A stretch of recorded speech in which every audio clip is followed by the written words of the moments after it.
Hey friends, I'm with my sister this time, and we're opening One Piece OP-11. I think it's OP-11. Sorry guys. OP-11. Yeah, I'm starting to get into One Piece. So we'll open it with my sister Janine, and she's gonna start YouTubing, vlogging. So you guys go support her too. Plug the potential name, Ning. What's the potential name? Well, I was gonna put it my spam name on Instagram, which is Juicy Janine, but I'm not too sure yet. So It's okay for calling Ning. yeah, okay. So then we're gonna open all these packs today. So Oh, I thought it was gonna be a figurine. not the packs. But that's why like we can make like a whole video talking about stuff. So anyways, can we turn on the light here? Oh, it's actually not as dark as it looks in the video. So here, Nini. Okay, so I don't know what the chases are, but I got this from my local card shop, 88 Card House in Newark. So Bay Area. Bay Area. I'm gonna throw this on the ground, Nini. Yeah, okay. I'll pick it up later. Okay. Time out. Sorry guys, the camera fell. We had to fix it. Oh, hold on. Let me wipe it. It's kind of blurry. Okay, guys. Now we're back. So we'll open this for you guys, and you guys will see our live reaction. That's Ning's drink. Okay. We went to Taste Apart earlier, and I always loved their tea. This is just their regular green tea. Before, when I was like always drinking boba when I was growing up, I would always get like a strawberry mango fruit tea, and then I realized I don't really like that syrupy sugary taste. So then when I started dating my BF, who also loves tea, he was like, you could just get the tea, and I didn't know that you could just, I don't know why, like sometimes you don't like see the whole menu, and I was like, oh, you can just get the tea. So that's all I really get now. All I get is the tea. I still get it with sugar, sometimes minimal sugar, but yeah, just get tea. You don't have to get fruit tea. You're feeling musky, yeah, but if you usually like fruit teas but you don't want that syrupy, sugary, artificial taste, you can just get the tea. Comment down below your favorite drink. Anyways, so I actually I'm finishing up some schooling, but I finished my master's program, and Ning Ning's finishing hers right now. So let's talk about that, Ning Ning. Okay. What do you like about your school? So I go to UC Davis. I'm getting my master's in business management, but it's called the MM program, so Master's in Management program. It's a fairly new master's program. It's a fairly new master's program for the Graduate School of Management at UC Davis. I think we're the third or fourth cohort that is graduating soon. So now that I've made my halfway mark as of Friday-ish, it's been pretty crazy. As somebody who came from an English background, I was an English major, and then I kind of just went into like going into business for masters. I actually even started my master's in English at Sacramento State. So why did you make the change, Ning Ning? Well, what made me do the change is I was doing a lot of business jobs. Like I was always in managerial roles, whether it be at music schools or at any type of school, or at any customer service job. I was always doing like a manager role. And then I kind of got a really good job towards the end of my my undergrad at a really good nonprofit, and it was for a managerial role. And then when I started my master's in English, I was like, this doesn't really coincide with my education, this education doesn't really coincide with what I'm working for. So I felt that I can really help the nonprofit sector more by educating myself in the business realm, because I've never learned like economics or accounting or marketing. So now I'm learning that, and it's something I could apply to my current job, which is really nice. So you're a year into your master's program in management. Is it, so far, is what you're learning, is it more technical? Is it more theoretical? Can you apply it? It's all technical so far. These are STEM-based classes. So if you look up UC Davis Masters in Management curriculum, it says it's STEM-based classes. So far I've taken accounting, economics, and I forgot what the other one was. I think it was another economics class and something similar to marketing, but it was more like a group project class. So I would say that one was more theoretical, and it was a lot of group work, and it was very similar to, I guess, doing group projects at work. And that class, I would say, actually took a lot more effort than my more STEM-based classes. So that one wasn't math. It was just more like making like marketing slideshows together. But that one took a lot of work because you have to work with each other. Oh, is that a macro? What is that? I think it's I don't know, but look how cute this card is, guys. That is cute. Also, I got this card for free because I don't know, they didn't want to charge me, I guess. But anyways, that's good, Nini. That's good that you're doing that. That's good. Yeah. So after you finish the program, what do you see yourself in 5 years, Nini? So far I've mostly worked with nonprofits. I've also on the side check out my LinkedIn. I don't really have people on LinkedIn, but I was like kind of trying to keep my What's your LinkedIn name? It's just my first and last name. It's Janine Doctor. But I recently this summer led a music competition. It was a fundraising event. We raised a lot of money, honestly, for music scholarships for the youth in the Sacramento and Yolo County. So Yolo. several youth from the age of, I think it was like 5 to 18 is getting free music lessons from that fundraising event that I led, and I was really happy because I didn't think it was going to turn out good because, I mean, you have to pay for the venue, you have to pay for snacks, but we were able to kind of go around the community, and we got all the food for free. We got the venue for free from a local church, so that was really nice. It was a really nice church with a really nice sound system and stage, which is important for, you know, music and music competitions. But yeah, and I think that's what I just want to continue doing, helping community, being part of community.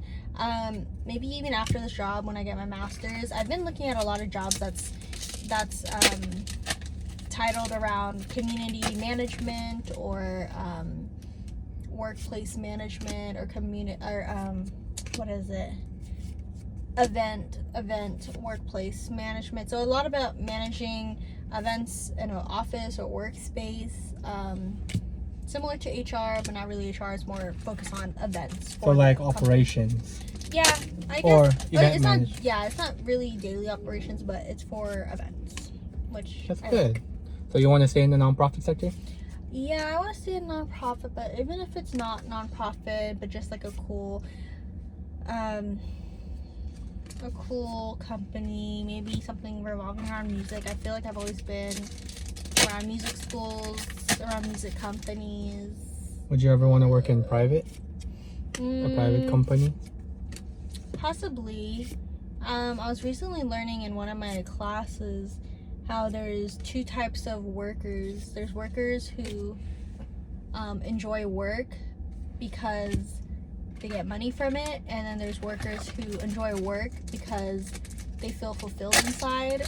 And I feel that I'm that type of work. I mean, I'm both. Obviously, I want money, but I feel that I'm more happy when I feel like I'm being useful in a workspace and actually making an actual difference, not just like at my job, but for the city that I'm in, maybe. Yeah. That's pretty good motivation. I think I work in corporate, and it's nice working corporate. Like I think when you work in private, you get little higher salary, but for the most part, it's like I like the work we do, but I see, like, it really depends on what company you work for. I work for an engineering firm, so it's nice to know that we contribute to like buildings being built. Even though I don't do the drawings, I work in the account department. Well, here, I'll direct the questions towards you now. So now that you finished your master's and you've been working, how long have you been in the professional workforce doing accounting? Let's see. So I graduated undergrad and then from Davis in managerial economics, and for the most part, I graduated during the peak of COVID. So little after the peak of COVID, but there was no jobs, so I had to work. And so I didn't work in accounting because I wanted to. Like, ideally, I wanted to become like analyst for something, but there's something they don't tell you in school. But always get internships, do club activities, get something that has transferable skills to an actual job. Like, a lot of companies, they're not going to take the time to go into your resume and be like, oh wow, you took marketing 101, oh wow, you took econ 101. Like, they're not going to look at that and be like, wow, that's great. They'll look at actual skills. So when you apply for jobs, make sure that if you're in school, and like if you're doing school as a way to get that job, make sure that you do projects, internships, club activities that can translate to actual skills, being a team player, showing that you can learn fast, and really treasure your club activities, and more than anything, your professors, because those letter of recs, those recommendations or references go a long way. Go to networking events, have conversations with people that you probably wouldn't have talked to by yourself, because I guess not regret, but I wish if I went back, I would allocate a little bit more time to those things. But that being said, I didn't really put too much emphasis on that. I focused on my grades because I really wanted to.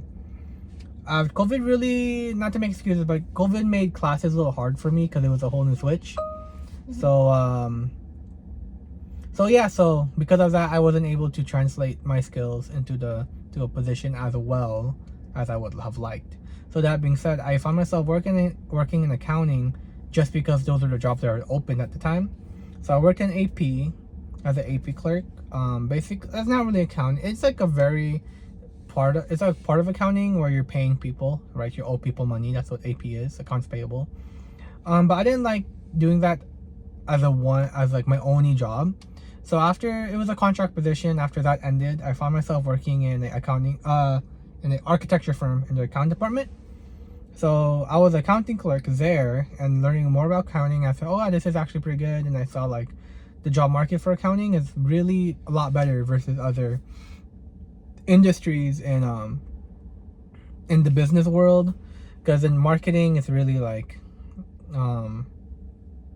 I think in other industries, it's a lot more competitive, and like where you go to school really matters to people. But in accounting, there's not a lot of accounting professionals out there, and because of different factors, there's just not a lot of people trying to get into accounting. So I see that opportunity, and I'm really trying my best to do that. So now I've been in accounting for like almost 3 or 4 years. I think it's coming up on my 4th year, and I'm about to finish all my accounting stuff. And the reason why I really like accounting now is because even in this downturn market, this is September 2025. Right now, the job market is not the best. But I always see accounting positions open. So anyone who's working in business, I highly recommend you get if you're in community college, get your associate's accounting. If you're in university, get minor in accounting or take multiple accounting courses, because if you're not able to land like that big analyst job or something else, the big 4 accounting firms will hire you straight out.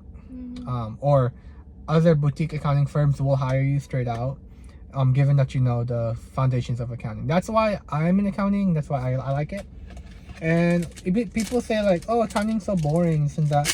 Well, like you have like not repetitive, but month end tasks. So stuff you do to close the months out and generate your financial statements. Those are predictable. Like you do those every single month.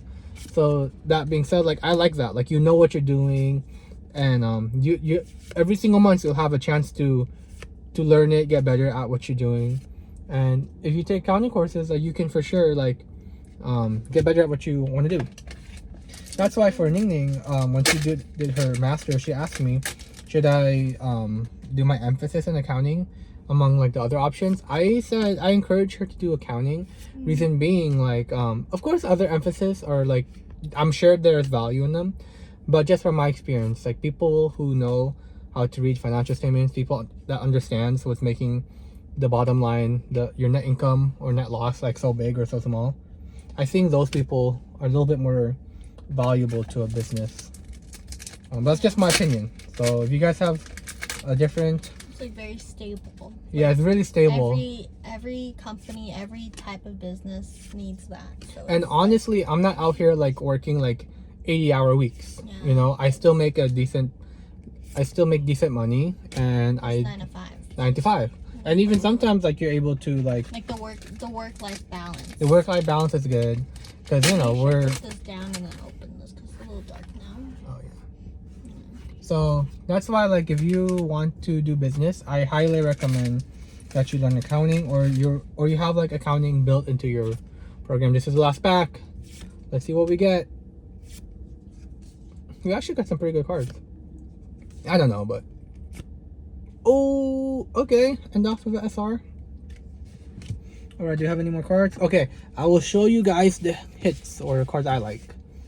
But yeah, I mean, for the most part, if you're in school, like traditional school, and you're asking yourself, what should I learn? I highly recommend you learn accounting. Something that I didn't really like notice or know is, especially like nowadays, everybody is going to like graduate school, like whether it be, especially for health, like anything health related, you always have to do something after undergrad. You also want to think about that, like, even if you don't think you're gonna go to graduate school, just make sure that your GPA, that you end off your undergrad with a good GPA to give you that safety net that you will be able to go if you decide to. Because I didn't think of that. I was like, I don't know if I'm gonna go to graduate school, but, you know, I ended up going, and I had to do like a lot of kind of work around my transcript, and thankfully I think I had 2 classes on when I went to community college that just were not the best ending grade, but I was reading a lot of things on Reddit, and I found out that you can get grades erased if you have, you know, a good track record in general. So I was like, oh, am I able to do this? And I looked into that, and I was able to get those 2 bad grades off my transcript erased. So that was the only reason and way I would be able to go into grad school, but I wish I didn't have to do that. And so you really got to think ahead, graduate with a good GPA. I want to say at least like a 3.0, of course, but most places, if it's a good grad school, it is a 3.2 to a 3.5. Yeah, so what Ning Ning's saying is true. Like, of course, you should have fun in your undergrad, but I'm not gonna lie, like, where you allocate your energy and your time to does make a difference. So just keep that in mind. Ning Ning's right. Like, so that's another reason why, like, I didn't really focus on a lot of club stuff or a lot of like internships, was because like school was really hard, especially during that time. And I think during that time I was like at a 2 point something, and I really wanted to end off my undergraduate studies with like at least a 3 point something, because when you're at a 3 point something, when you turn in your transcripts to grad school, it looks a lot better, and you have like a better chance of getting in, just because it's at a 3 point something. So that's why, like, just keep in mind, like, you don't have to get an A every single class. You don't have to stress yourself over, but be smart about it, you know, like, use your passes, normal passes, you know. Stuff like that. And but also, like, at the end of the day, like, as long as you enjoy what you love, but also keep in mind, like, what was I gonna say?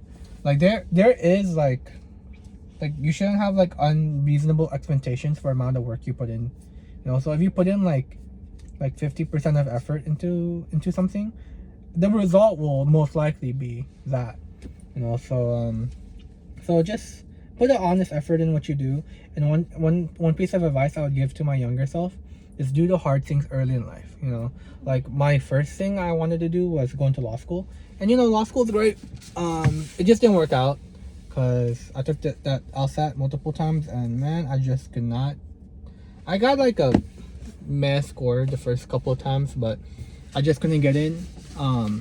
So I knew if I knew ahead of time like that was something I wanted to do, I would have planned for that. So even though you don't need to get everything figured out at a young age, you should at least have a have some sort of plan into it, because you don't want to be at a point of your life and be like, oh, like I'm gonna have a hard time reaching it. But it's also okay to pivot. I think I found myself in the position I am now. Not to say I'm like super successful, no, but I think it's okay. And I find myself being able to adapt. Oh man, sorry, I'm gonna drop the cord here. Okay. This is my new Awala bottle. Sorry, I don't know where that card went. Can you look for there? Yeah. But I found myself where I am now because I was able to pivot, and I'm able to understand like what's working, what's not working, and looking at my circumstances and be like, okay.